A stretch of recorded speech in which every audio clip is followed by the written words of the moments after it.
ICCPM. And what involvement did ICCPM have in getting the ultimate contract to Talus?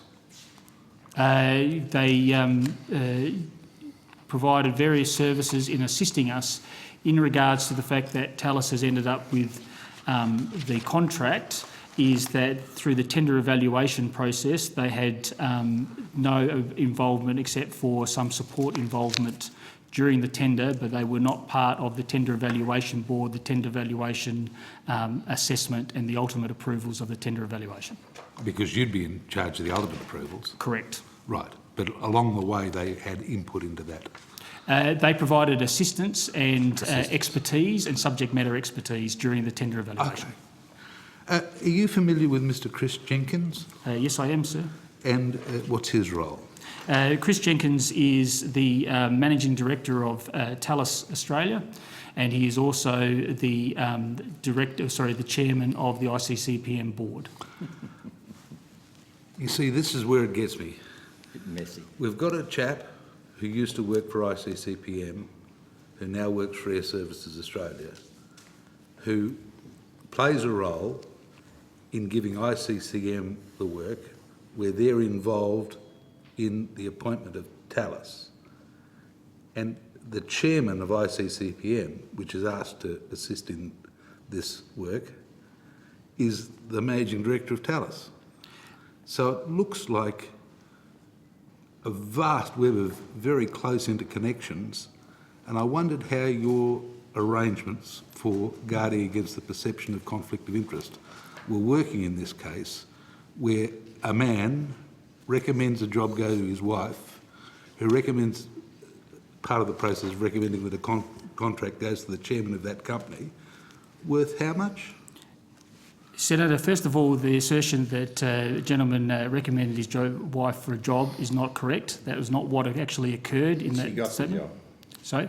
She was providing services on behalf of ICCPM. They put their invoice in, and Steve Hires, in acting in my role, signed off the authorisation to go up to the Chief Executive who actually approved the And as payment. a competitive tender, who else put a price in? Okay, in regards to the tender, and what I would like to just point out is that the board of ICCPM also includes executives from entities that were non-successful in the tender evaluation. So in other words, for people like Lockheed Martin and Raytheon, who were unsuccessful tenderers. Would you say it was for a the little ones... incestuous? So, it's a small community. The defence industry and the ATM supplier industry is actually quite small, and as I said, there is a centre of excellence for the International Centre of Complex Program Management. But I would like to just point out that we have very stringent probity protocols and procedures, and one of the reasons that we put them into place... One of the reasons...